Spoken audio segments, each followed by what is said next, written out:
Okay, we're now going to look at the generalized linear model. So the learning objective is understand how to model when the dependent variable follows a distribution other than the normal distribution. So in the general linear model, we had the mean value for y is a plus bx, and then that y is equal to the mean plus an error term. And that error term was from a normal distribution with zero mean and constant variance. So that was the general linear model. So in the generalized linear model, we're going to take that one step further. First of all, the error term no longer needs to necessarily follow a normal distribution. We're going to generalize it to include distributions like Poisson and binomial. And secondly, it's not necessary that the mean is directly linear in a plus b, but some function g of the mean is linear in a plus bx. Okay? So, for example, if our y is count data, the standard distribution is Poisson with parameter lambda. So if we have a distribution that's Poisson with parameter lambda, that means the mean of that distribution is lambda, and also the variance of that distribution is lambda.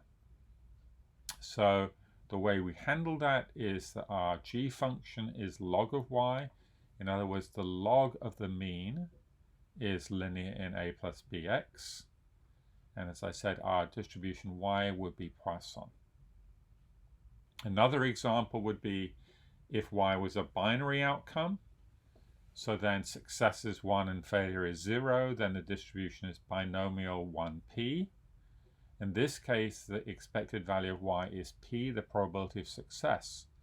Now we know that p is between 0 and 1, so in order to make it to have a sensible connection to our covariates, we end up with that g of y is logit y, meaning log of y over 1 minus y is linear in a plus bx.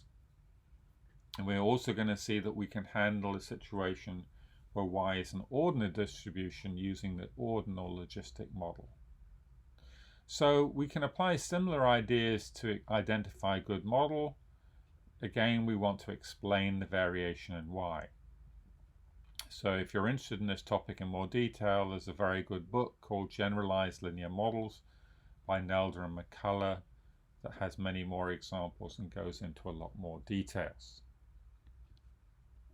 So we'll start with the logistic model with two levels. So then it's actually log of the probability of level 2 over the probability of level 1 is the linear model plus error. So if p is the probability of level 2, then 1 minus p is the probability of level 1. So that's again just a logit distribution transformation of p follows this linear model plus an error term. So in this case, it's actually the expected log odds, which is linear in the factors and the covariates, as opposed to the expected value itself being linear for a general linear model. So as the linear model moves from large negative to large positive on the right-hand side, we shift from where it's large negative. That means the probability of level 2 is very close to 0. The probability of level 1 is close to 1. As the right-hand side moves to large and positive, we get that the probability of level 2 goes close to 1 and the probability of level 1 goes close to 0. Now, of course, these models need to be solved iteratively. We can't solve it directly, but the computer shields us from this. So we're going to look at an example where the binary outcome for daily data is rain or dry. And the covariate we're going to consider is air pressure. So as you may know, low air pressure indicates bad weather in general. So we might expect that as the air pressure is low, then the probability of rain should increase, and hence the probability of dry should decrease. Okay, so let's have a look at our example. So you'll see on the left-hand side, we've got a logistic plot.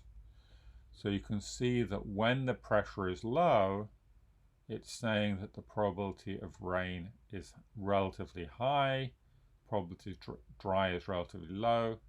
As the pressure increases, the chance of rain goes down and the chance of dry goes up. So this is actually not a model which is statistically significant, but it nicely illustrates the idea. So it's showing you the overall test is essentially a chi-squared test. It's telling us a thing like r squared. It's not actually r squared, it's the equivalent of r squared for binary data. It's giving us AICC and BIC, so we can use those to help us choose the best model. And then we have the parameter estimates.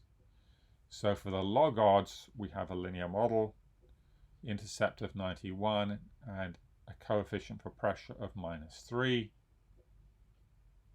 So this all works quite smoothly and straightforwardly.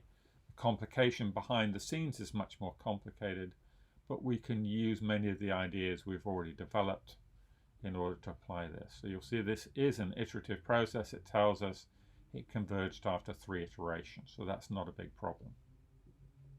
So we can extend these models for binary data to what is called ordinal logistic regression, which assumes a series of logistic regressions which have the same slope but different intercepts.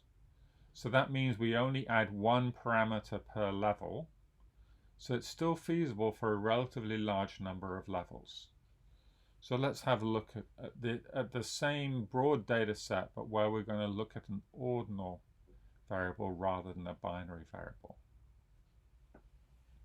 So in our previous situation, rather than looking at rain or dry as our outcome, we're going to look at what's called sky cover. That means how much cloud cover is there in the sky.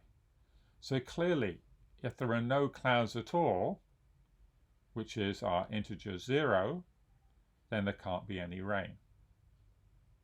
If we have complete cloud cover, which is 10, then that means that rain is quite likely, but even then it may not rain. Okay, so we would again be interested in how the air pressure predicts how much sky cover there is. So again, we would assume that when the pressure is low, then the weather should be worse, and obviously it should be a greater chance of high levels of cloud cover. As the pressure goes up, the weather should get better. There should be a greater chance of no cloud cover. So you can see the graph on the left, we have these curves. Now these curves are not straight lines, but if we were doing it on the logit scale, on the log ratio scale, then they would be linear.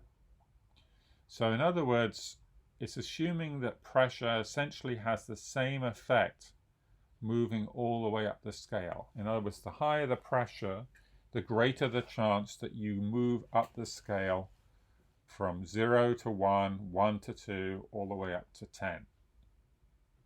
So this way of approaching the data is using the fact that we know this is just an ordinal scale from 0 to 10. We don't know that the difference between 0 and 1 is the same as the difference between 9 and 10. But again, notice there's only one parameter for pressure, but there are also other parameters in here. Of course, there's one parameter for each intercept, and we have 10 intercepts, but we're not showing this in the graph here.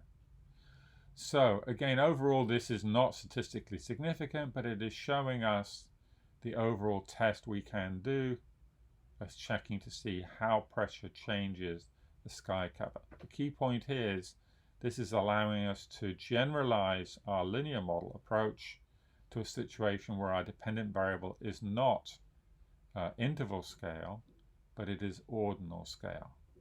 So it means we can go back and check whether we get similar findings if we weaken our assumption to just being that we have ordinal data rather than assuming that we have interval scale data. So in particular, we know the sky cover can never be negative, and it can never be greater than 10.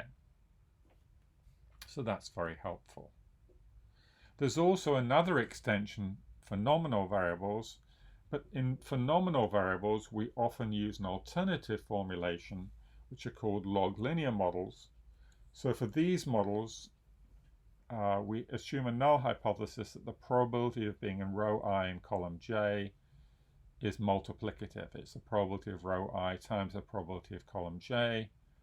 Or if we take logs, it's saying the log of the probability of being in row I column J is just log of PRI plus log of PRJ, which is why they're called log linear.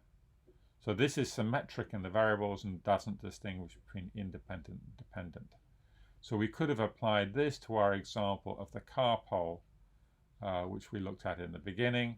It can also handle much more complicated situations with many categorical variables. Okay, so now let's try something different. We're now going to look at an example of count data where we're trying to understand how the count of some crabs depends on the color of the crab and the weight of the crab. So as mentioned above, for count data, the assumed distribution is Poisson and the link function is log. However, we need to be a little bit careful about two issues in those situations. First of all, it doesn't really make sense to use weight as our covariate because we know that weight can never be negative. Weight is always strictly positive, but we've taken a log transform of our mean, which goes from negative to positive. So we should use log weight as our covariate to ensure that our right-hand side maps onto the range of values for the left-hand side, the log of the mean. There's one other problem with count data. As I mentioned, with a Poisson distribution, we assume that the variance is equal to the mean. But that assumes that all of our random error can be explained within our Poisson distribution. And quite often it turns out there's actually more variability than can be explained by a simple Poisson distribution. So that means we need to check for over dispersion, meaning the variance is greater than the mean. So the variability is greater than we expect from Poisson. Otherwise, we're claiming that our results are more sensitive than they actually are. So let's have a look at the outcomes that we get in this situation. So we've got our whole model test in the top left-hand corner. That's saying that this is very strongly significant. And then below that, it says there's a test of over-dispersion. So this says the chi-squared value, depending on which way we measure it, is over 500, but we only have 168 degrees of freedom. So that means that the variability is about 3 times what we would expect if this data really does follow a Poisson distribution. So we need to take that into account in our effect test. So we look at the effect test in the bottom left-hand corner. This says log of weight is indeed strongly significant, but the effect of color is probably not statistically significant. So the observed p-value is quite large, it's about 50%. If we didn't take over dispersion into account, then actually color would appear to be significant. So on the right-hand side, you can see the plot. It's showing you how the expected count changes as the log weight goes up, and it also shows you the difference between the 4 colors. In fact, you can see that there are 2 of the colors which are essentially indistinguishable. So there does appear to be some sort of a consistent pattern, but some part of it is not very consistent. And then the top right-hand side is just confirming that we have taken into account over dispersion. SATL is actually our count data. We've used a Poisson distribution, a log link, and we have adjusted the maximum likelihood to account for the fact that the variability may be greater than Poisson. And we had 173 data points. Okay? Thank you very much.